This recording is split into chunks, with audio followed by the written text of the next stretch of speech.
Class 7 बेटा आपका chapter चल रहा है 12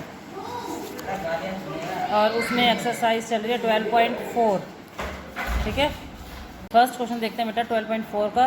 Shreya score 595 marks out of 750 marks. मतलब टोटल यदि एग्जाम के 750 मार्क्स थे उसमें से उसने 595 मार्क्स स्कोर किए हैं।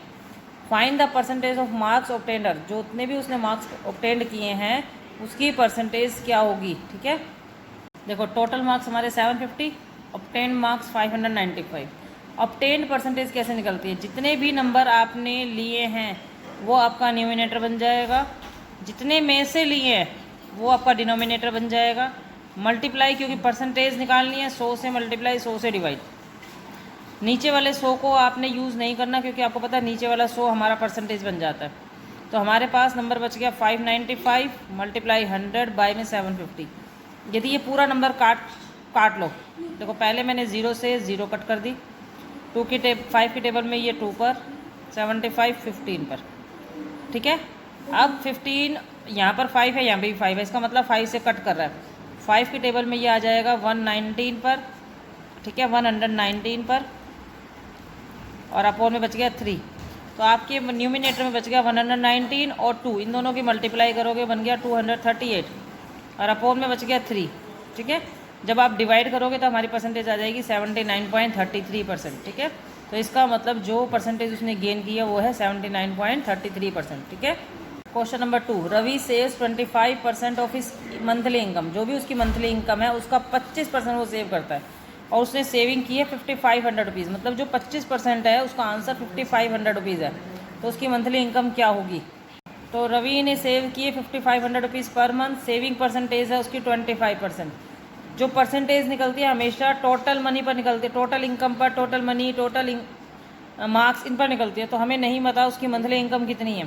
तो मंथली इनकम एक्स रुपीज़ हम मान लेते हैं कि उसकी मंथली इनकम एक्स रुपीज़ है। तो एक्स का 25%, एक्स का मतलब ऑफ। ठीक है, एक्स का 25% इक्वल में है 5500 रुपीज़। का आंसर हमें दिया हुआ है क्योंकि जितनी इनकम है उसका 25% सेविंग की है। तो सेविंग उसने दी हुई है कितने रुपए की है। ठीक है, अब यदि हम ऑफ को हटाते हैं तो हमारी मल्टीप्लाई लगती है, परसेंटेज को हटाते हैं तो अपॉन में 100 आता है। ध्यान रखना, जब भी ऑफ में इस तरीके से नंबर परसेंटेज में मिलेगा तो दूसरी साइड जाकर वो पलट जाएगा। 100% जो होगी वो ऊपर आ जाएगी और जो भी नंबर होगा वो नीचे आ जाएगा। ठीक है, नंबर को कट कर लो। 25 की टेबल में 100 आ गया 4 पर। 5500 को 4 से मल्टीप्लाई करोगे 22,000। ये किसका आंसर आया, एक्स। एक्स क्या था, मंथली इनकम। तो इसके मतलब उसकी जो मंथली इनकम है वो 22,000 रुपये है। ठीक है, third question. In a certain year the population of A China was 98 crore. 98 crore किसी साल में उसकी पॉपुलेशन है। If it increase percentage 3%। यदि उसकी 3% इंक्रीज होती है तो उसकी एक साल के बाद पॉपुलेशन कितनी होगी। देखो सर्टेन ईयर में जो उसकी जो चाइना की पॉपुलेशन थी वो थी 98 करोड़। इंक्रीज परसेंट थी 3%। तो इंक्रीज परसेंटेज जब हमें दी हुई है और हमें टोटल एक साल के बाद बढ़ी हुई निकालनी है, बढ़ी हुई, इंक्रीज नहीं, कितनी बढ़ी है नहीं, टोटल कितनी बढ़ गई। ठीक है, वो निकालनी। तो हम क्या करेंगे, जितनी जिस पर भी हमें निकालना है वो हमारा आ जाएगा आगे। मल्टीप्लाई में जितना बढ़ा हुआ नंबर है उसको 100 में ऐड करके लिखोगे। 100 प्लस इंक्रीज, यदि डिक्रीज होता तो 100 में से डिक्रीज घटा देते हैं। तो 100 के अंदर इंक्रीज जोड़ दोगे, बाय में 100% के लिए लगाएंगे। ठीक है, ओ सॉरी परसेंटेज है ना, तो परसेंटेज को हटा के 100 लगाएंगे। ठीक है, इंक्रीज जब भी दिया हो तो जोड़कर लिखना है 100 के अंदर। तो 98 करोड़ है, करोड़ को मैंने खोल लिया, मल्टीप्लाई में 103 बाई 100, 2 0 से 2 0 कट गई, मल्टीप्लाई करके आंसर निकाल दिया। एक साल के बाद चाइना की पॉपुलेशन इतनी हो जाएगी। ठीक है, fourth question. 70% of student in schools are boys. मतलब 70% यदि बॉयज़ हैं तो गर्ल्स कितने परसेंट हो जाएगी, 30%। नंबर ऑफ गर्ल्स भी दी हुई हैं 840। मतलब जो 30% गर्ल्स हैं उसकी वैल्यू है 840। तो नंबर ऑफ बॉयज़ बताने हैं स्कूल में कितने हैं। देखो नंबर ऑफ बॉयज़ पता है 840, बॉयज़ की परसेंटेज, नंबर ऑफ गर्ल्स पता है 840, बॉयज़ की परसेंटेज 70%। तो गर्ल्स की परसेंटेज कितनी होगी, 100 में से जितनी भी हमें नंबर दिए हुए परसेंटेज दिए घटाकर लिख देंगे 30%। इसका मतलब गर्ल्स कितने हैं, 30%। अब हमेशा परसेंटेज निकाली जाती है टोटल वैल्यूज़ के ऊपर। तो टोटल नंबर ऑफ स्टूडेंट्स कितने हैं वो नहीं दिए हुए, वो हमने ले लिए एक्स। तो एक्स का 30%, एक्स का मतलब ऑफ 30% हमारे को दिया हुआ है 840। ठीक है, अब मैंने आपको क्या बताया था, जब भी ऑफ दिया हो तो परसेंटेज जो है वो ऊपर आ जाएगी, 30 नीचे चला जाएगा। काटने के बाद आंसर आ गया 280। ये वैल्यू आई है एक्स की 2800, सॉरी ये एक्स की वैल्यू आई है। ठीक है, तो टोटल नंबर ऑफ स्टूडेंट्स हमारे पास हो गए 2800। ठीक है, 2800 में से यदि 840 माइनस कर दोगे तो 1960 हमारी बॉयज़ बच जाएंगे। That is clear. Question number 5, a fruit seller had some oranges. एक फ्रूट सेलर के पास कुछ ऑरेंजेस है, उसने 40% बेच दिए, तो उसके पास कितने बच गए? 60% बच गए, और 60% की वैल्यू दे रखी है 600। तो find the number of oranges he had original. उसके पास कितने ऑरेंजेस थे शुरू में, वो बताना है। देखो नंबर ऑफ ऑरेंजेस हमारे पास, उसके पास बचे हुए हैं 600। ठीक है, और उसने बेचे हैं 60%, तो उसके पास बचे कितने हैं? उसने बेचे हैं 40%। ठीक है, यदि उसने 40% बेचे हैं तो उसके पास बच गए 60%। ठीक है, तो एक फ्रूट सेलर के पास ऑरेंजेस कितने थे नहीं पता, एक्स हो गया, तो एक्स का 60%, एक्स का 60% 600 है। तो मैंने क्या बताया था, जब 20 तरीके से दिया 100 ऊपर और 60 नीचे, तो काट देंगे, 0 से 0 कट के, तो हमारे पास आ जाएंगे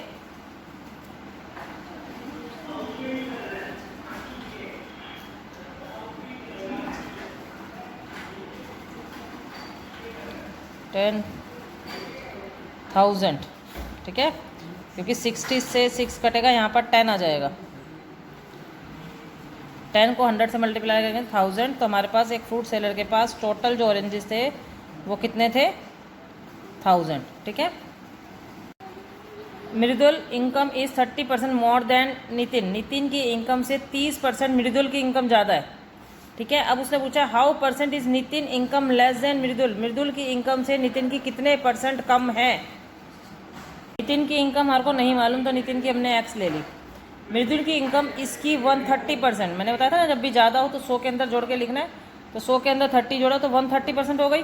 तो इसका मतलब जो उसकी इनकम है वो हमारे पास है 130/100 एक्स रुपीज़। डिफरेंस मतलब लेस कितनी है? 130 में से एक्स सब्ट्रैक्ट कर दो।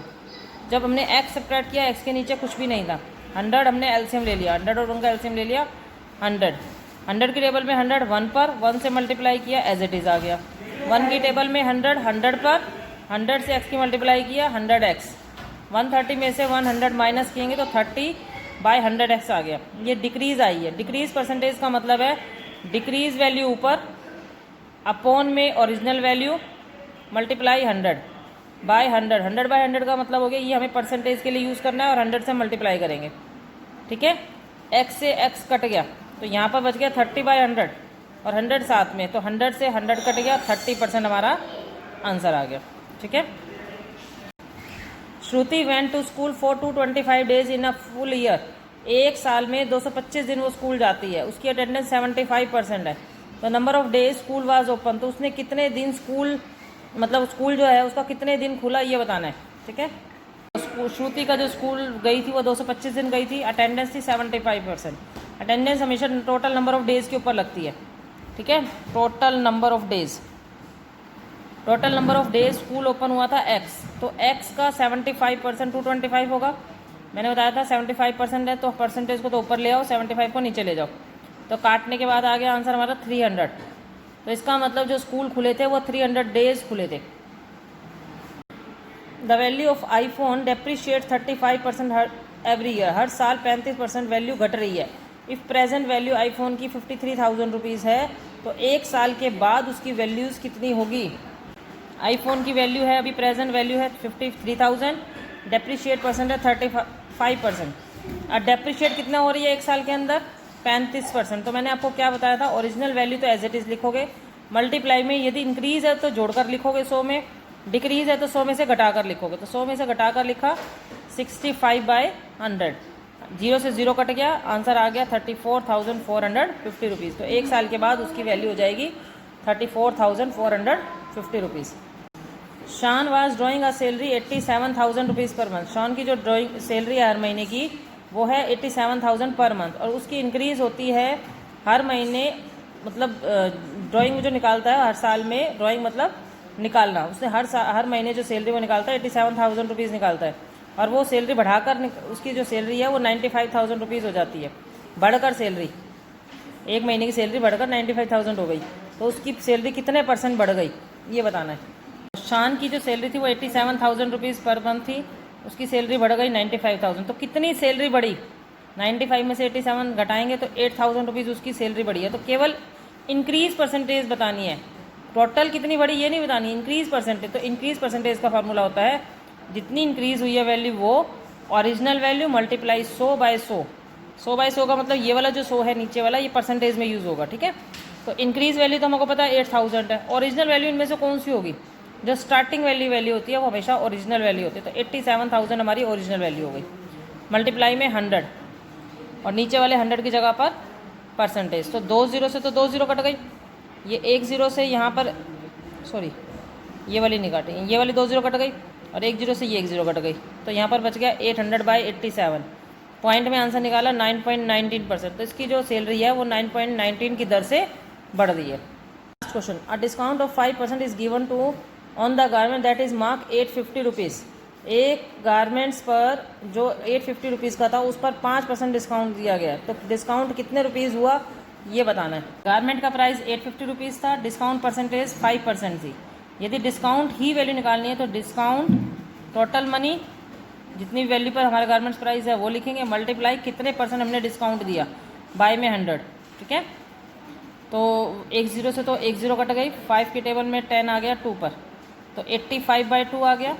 85/2 को जब डिवाइड किया तो 42.50 पैसे हमारा क्या हो गया, डिस्काउंट प्राइस हो गया, ठीक है। बेटा 7th क्लास आपका 12 चैप्टर कंप्लीट हो गया है, ठीक है। और आपने 12 बजे से पहले जो बच्चे काम भेज रहे हैं केवल मैं उन्हीं की अटेंडेंस लगा रही हूँ। आप देख भी रहे होंगे कि 12 बजे के बाद जो काम बच्चे भेजते हैं मैं उनका चेक भी नहीं करती हूँ, ठीक है। तो अटेंडेंस तो लगेगी नहीं जब चेक काम नहीं हुआ। तो सभी बच्चे 12 बजे से पहले अपना काम भेजें। यदि कोई प्रॉब्लम आती है तो मुझे कंसल्ट करें, ठीक है। अब आपका मंडे को टेस्ट होगा 5th चैप्टर का। मंडे को आपका 5th चैप्टर का टेस्ट होगा। बाकायदा 3-3 नंबर के 5 क्वेश्चंस आएंगे पूरे करने वाले, 1-1 नंबर के नहीं, 3-3 नंबर के क्वेश्चंस आएंगे 5। तो आपने 5th चैप्टर पूरा ढंग से रिवाइज करना है, ठीक है। और मंडे को टेस्ट होगा आपका, वो आपको टेस्ट भेज दिया जाएगा, ठीक है। अपनी टेस्ट की प्रिपरेशन कर लेना इस चैप्टर के बाद। Thank you, have a nice day.